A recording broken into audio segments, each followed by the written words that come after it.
പിതാവിൻ്റെയും പുത്രൻ്റെയും പരിശുദ്ധാത്മാവിൻ്റെയും നാമത്തിൽ ആമേൻ. എൻ്റെ പ്രിയപ്പെട്ടവരെ, ഇന്ന് ജൂലൈ മാസം 22-ാം തീയതി ബുധനാഴ്ച. അമ്മേ പരിശുദ്ധ അമ്മേ, അമ്മേ പരിശുദ്ധമേ, ദൈവമാതാവേ, കൃപാസനത്തിലൂടെ ഞങ്ങൾക്കും ഞങ്ങളുടെ ദേശത്തിനും അമ്മ മധ്യസ്ഥം തേടി തന്ന എല്ലാ അനുഗ്രഹങ്ങൾക്കും കൃപകൾക്കും ഞങ്ങളിപ്പോൾ ഹൃദയം നിറഞ്ഞ നന്ദി പറയുന്നു. അമ്മേ പരിശുദ്ധമേ, ദൈവമാതാവേ, 2004 ഡിസംബർ 7-ാം തീയതി ഉച്ചകഴിഞ്ഞ് 2:30 കൃപാസനത്തിൽ സംഭവിച്ച അമ്മയുടെ പ്രത്യക്ഷപ്പെടലിനെ കുറിച്ച് തിരുസഭയ്ക്ക് സമർപ്പിച്ചിരിക്കുന്ന പഠനരേഖകളുടെ മേൽ സഭാത്മകമായ പഠനം ആരംഭിക്കുവാൻ ഞങ്ങൾ പ്രാർത്ഥിക്കുന്നു. അമ്മേ പരിശുദ്ധമേ, ഭൂസ്വർലോകങ്ങളുടെ രാജ്ഞിയായ അങ്ങേയ്ക്ക് ഭൗമസംരക്ഷണത്തിനായി പ്രപഞ്ചപ്രകൃതിയെ തന്നെ തിരുസഭ പ്രതിഷ്ഠിക്കുവാൻ ഈ പ്രത്യക്ഷീകരണം വഴി ഇടയാക്കണമേ. പരിശുദ്ധമേ, ജപമാല മാതാവേ, സകല കൃപാസനം പ്രാർത്ഥനയോടും ചേർത്ത് ഞങ്ങളിപ്പോൾ പ്രാർത്ഥിക്കുന്ന ഈ കുടുംബത്തിന്റെ പ്രത്യേക നിയോഗം പറ മക്കളെ.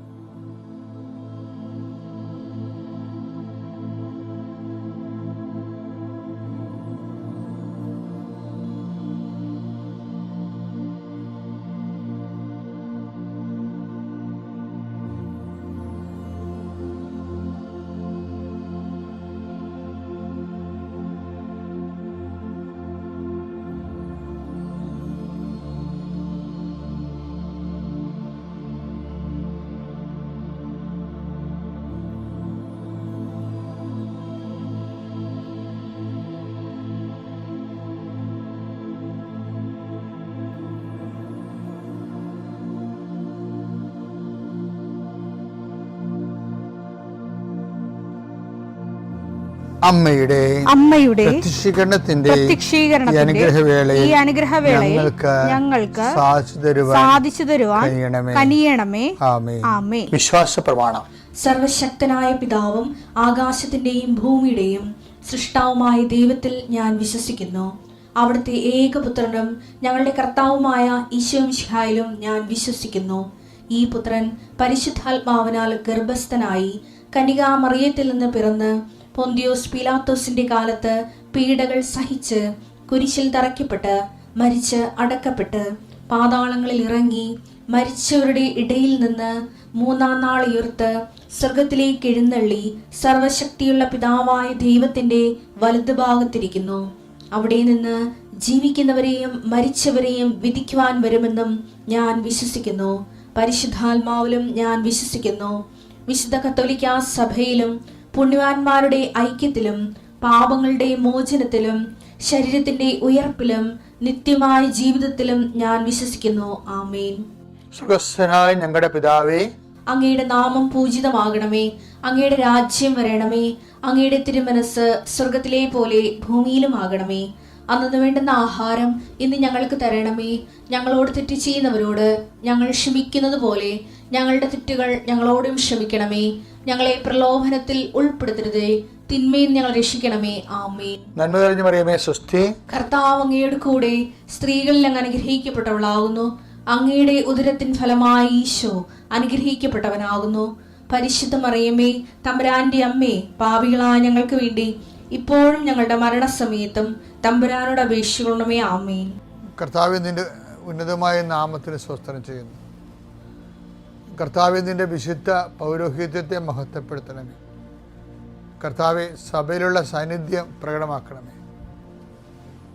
40 വർഷം ഞാൻ അർപ്പിച്ച കൃപാനയുടെ യോഗ്യതയാൽ കൃപാസ്ഥാനത്താരെ ജീവനോടെ പ്രത്യക്ഷപ്പെട്ട മാതാവിൻ്റെ മധ്യസ്ഥതയിൽ ഇന്ന് ജോലിക്ക് പോകുന്ന എല്ലാവരെയും ഈശോനാമത്തെ ഏൽപ്പിക്കുന്നു.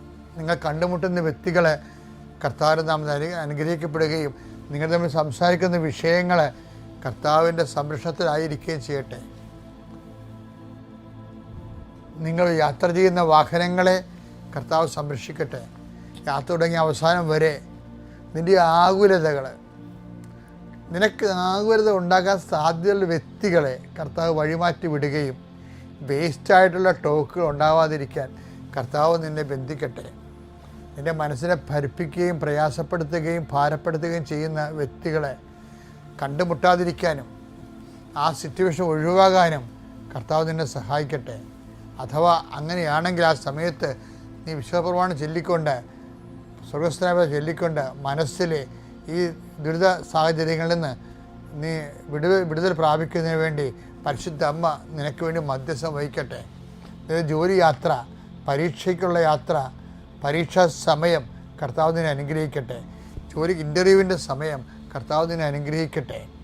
നിൻ്റെ റിസൾട്ട്, നല്ല റിസൾട്ടുകൾ നിനക്ക് വരാൻ ഈ റിസൾട്ട് കാത്തിരിക്കുന്നവരെ കർത്താവ് ആശീർവദിക്കട്ടെ.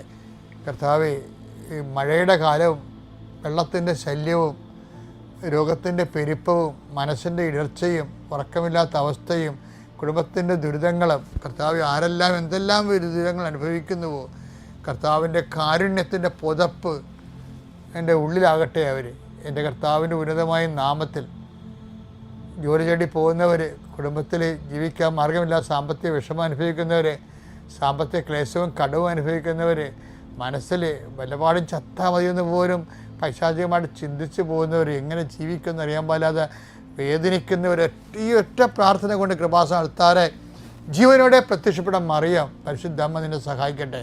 ഇന്ന് പ്രസവം നിശ്ചയിച്ചിരിക്കുന്നവർ, ഇന്ന് ഓപ്പറേഷൻ നിശ്ചയിച്ചിരിക്കുന്നവർ, ഇന്ന് ആശുപത്രി പോകുന്നവർ, ഇന്ന് ടെസ്റ്റിന് പോകുന്നവർ, ടെസ്റ്റിൻ്റെ റിസൾട്ടിന് പോകുന്നവർ, ഡ്രൈവിങ്ങിൻ്റെ ലൈസൻസിന് പോകുന്നവർ, അതിൻ്റെ ടെസ്റ്റിന് പോകുന്നവർ, കർത്താവെ എല്ലാവരെയും നിൻ്റെ നാമത്തിൽ ഞാൻ ആശീർവദിക്കുന്നു.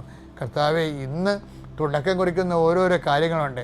ചിലപ്പോൾ വീടായിരിക്കാം, ചിലപ്പോൾ വീട് വെക്കുന്നതാകാം, ചിലപ്പോൾ കട്ട്ല വെക്കുന്നതാകാം, ചിലപ്പോൾ അടിത്തറ ശില പാകുന്നതാകാം. കർത്താവെ, എന്തു തന്നെയായാലും ഇന്ന് കയറിപ്പൊറുതിയുള്ളവരാകാം. അങ്ങനെയുള്ള എല്ലാ മേഖലകളും, വിവാഹം അന്വേഷിക്കുന്ന ഉൾപ്പെടെ, അടിയന്തരങ്ങൾ നടക്കുന്ന ഉൾപ്പെടെ, നിൻ്റെ വീട്ടിൽ നടക്കുന്ന മുഴുവൻ കാര്യങ്ങൾ, നീയുമായി ബന്ധപ്പെട്ട മുഴുവൻ കാര്യങ്ങൾ 40 വർഷം ഞാൻ അർപ്പിച്ച കൃപാൻ്റെ യുഗതയാൽ കൃപാസ്ഥാനത്താറെ ജീവനോടെ പ്രത്യക്ഷപ്പെട്ട മാതാവിൻ്റെ മധ്യസ്ഥത്താൽ നിൻ്റെ ജീവിതവും ജീവിത ചുറ്റുപാടുകളും സഹപ്രവർത്തകരും സഹസഞ്ചാരികളും കർത്താവിൻ്റെ നാമത്തിൽ അനുഗ്രഹിക്കപ്പെടട്ടെ. നിത്യം പിതാവും പുത്രനും പരിശുദ്ധാത്മാവായ സർവേശ്വരൻ നീക്കുവാമേ. എൻ്റെ പ്രിയപ്പെട്ടവരെ, പിന്നെ ഈ റിൻസി ജോസഫ് എന്ന് പറഞ്ഞ മോള് സാക്ഷ്യം പറഞ്ഞായിരുന്നു. നല്ലൊരു രസമുള്ള സാക്ഷ്യമാണ് ഈ ദിവസം. അപ്പം അവർക്ക് 4ാമത്തെ കുഞ്ഞിനെ വേണം. അപ്പോൾ അവർ പ്രഗ്നൻ്റ് ആയപ്പോൾ മാതാവിൻ്റെ അടുത്ത് അവർ ഉടമ്പടി, നല്ല പക്ക ഉടമ്പടിയിലാണ്. മാതാവിനോട് പറഞ്ഞ്, മാതാവ് ഇതിൽ ആൺകുഞ്ഞെ കൊള്ളാമെന്ന് പറഞ്ഞ് മനസ്സിൽ വിചാരിച്ചതാണ്. പക്ഷേ അമ്മയോടവർക്ക് ഇങ്ങനെ ഉടമ്പടി ത്രൂ കമ്മ്യൂണിക്കേഷനുള്ള ആ സ്റ്റേജിലെത്തിയായിരുന്നു. അപ്പം അമ്മ രാത്രി ഇവളോട് സംസാരിച്ചു, നിനക്ക് ആൺകുഞ്ഞാണ് ലഭിക്കാൻ പോകുന്നത്, അവൻ്റെ പേരിൽ അവന് എൻ്റെ സംരക്ഷണം ലഭിക്കാൻ വേണ്ടി നീ അവന് മിഖായേൽ മറിയം എന്ന് പേരിടണമെന്ന് പറഞ്ഞു. നമ്മൾ ആൾക്കാർക്കൊക്കെ പേരിടുന്നില്ലേ? അപ്പോൾ അത് എന്തിനാണെന്ന് വെച്ചാൽ നമ്മുടെ പൂർവ്വപിതാക്കന്മാർ വിശുദ്ധന്മാരുടെ പുണ്യാളന്മാരുടെയൊക്കെ പേരിടുമായിരുന്നു. എന്തിനാണെന്ന് വെച്ച് കഴിഞ്ഞാൽ സംരക്ഷണം ലഭിക്കാനാണ്, ആ വിശുദ്ധൻ്റെ സംരക്ഷണം ലഭിക്കാനാണ്.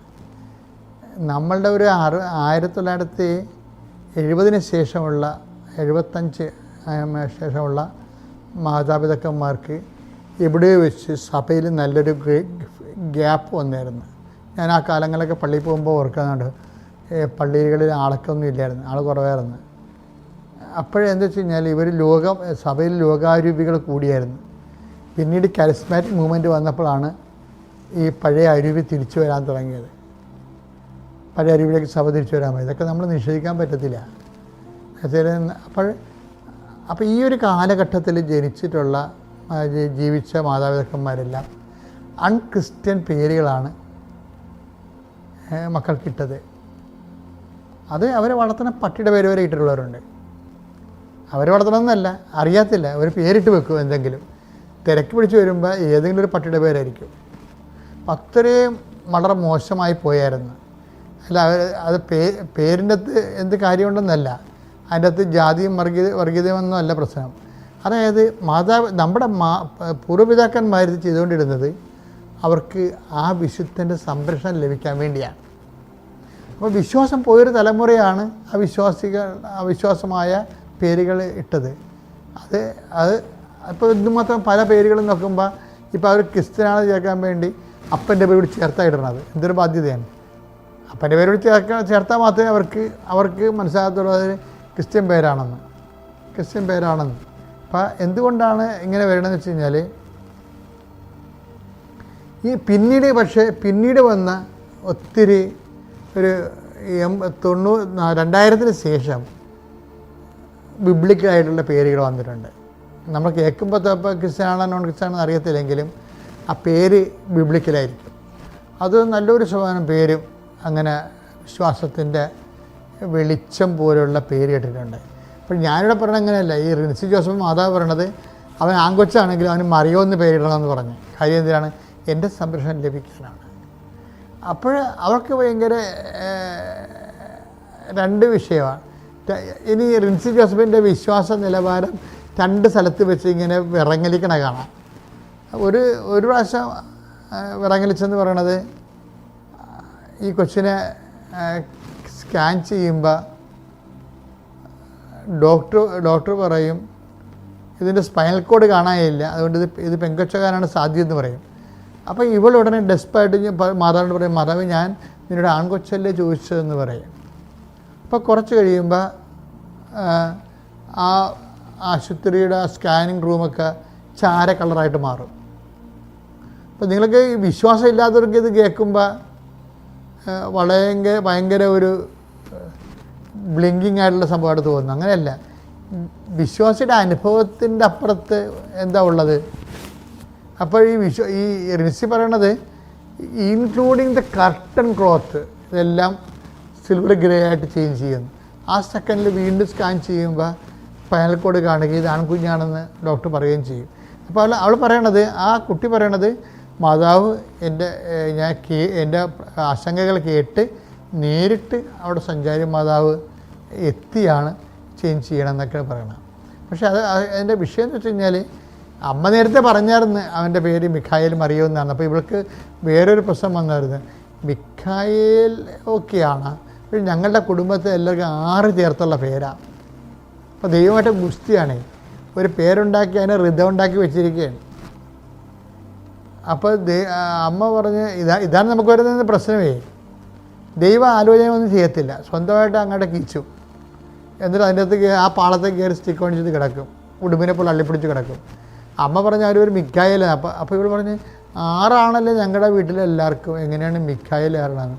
അപ്പോൾ ഇവർക്ക് അത് ശരിയാണോ, എനിക്ക് കേട്ടതാണോ എന്ന് അറിയാൻ പറ്റാതെ ഇവൾ വിശ്വാസ പ്രമാണം ചൊല്ലി വചനം എടുത്ത് ഓപ്പൺ ചെയ്യുമ്പോൾ അവൻ മിഖായേൽ എന്ന് വിളിക്കപ്പെടുന്ന ഒരു ഭാഗം കിട്ടി. ആ ഫസ്റ്റ് കിട്ടി. അപ്പം അവൾക്ക് ബോധ്യമായി അമ്മയാണ് അത് ചെയ്തതെന്ന്. അതായത് നമ്മളെ സംബന്ധിച്ചിടത്തോളം ഈ റിൻസി ഒരു 90% ഉടമ്പടിയിലാണ്. ഈ 90% ഉടമ്പടിയിലാകുമ്പോഴാണ് ഇതുപോലെയുള്ള കമ്മ്യൂണിക്കേഷൻസ് വരണത്. ഇപ്പോൾ നമ്മളെപ്പോഴും നിങ്ങൾ ഉടമ്പടികളിൽ പുതുക്കുമ്പോഴേ, നിങ്ങൾ പുതുക്കുമ്പോൾ പേപ്പർ പുതുക്കിയ നിറം മാറ്റണമല്ല പ്രശ്നം, മറിച്ച് ഉടമ്പടി അതനുസരിച്ച് വളർന്നു വരുന്നവർ ദൈവാനുഭവത്തിലും ദൈവസാക്ഷ്യത്തിലും വളരുന്നുണ്ട്. അപ്പം അതുപോലെ ഒരു വളർച്ച എന്നൊക്കെ വേണം. അല്ലാതെ നിങ്ങളെ ഇപ്പോൾ പുറത്തുള്ള ആൾക്കാർക്ക് ഉടമ്പടിയെക്കുറിച്ചൊന്നും അറിയത്തില്ലല്ലോ.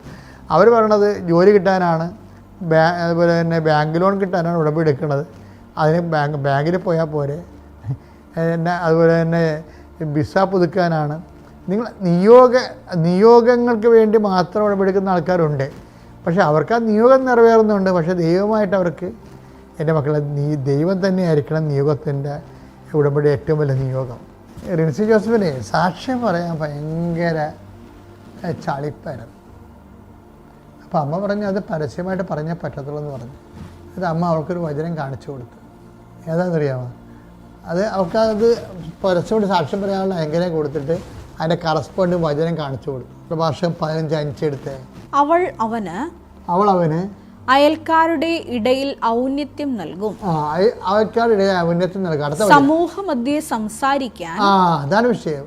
സമൂഹമധ്യേ സംസാരിക്കാൻ അവന് കഴിവ് നൽകും. അപ്പം നമ്മൾ പബ്ലിക് സ്പീച്ച് എന്ന് പറയുന്നത് ദൈവത്തിൻ്റെ കൃപയാണ്. ശരിക്കും അത് അവൾക്ക് കൊടുത്തു. അവൾ ടിക്കറ്റ് പോലെ സാക്ഷ്യം പറഞ്ഞാൽ കേൾക്കാം. പിതാവിൻ്റെയും പുത്രൻ്റെയും പരിശുദ്ധാത്മാവിൻ്റെയും നാമത്തിൽ ആമേൻ.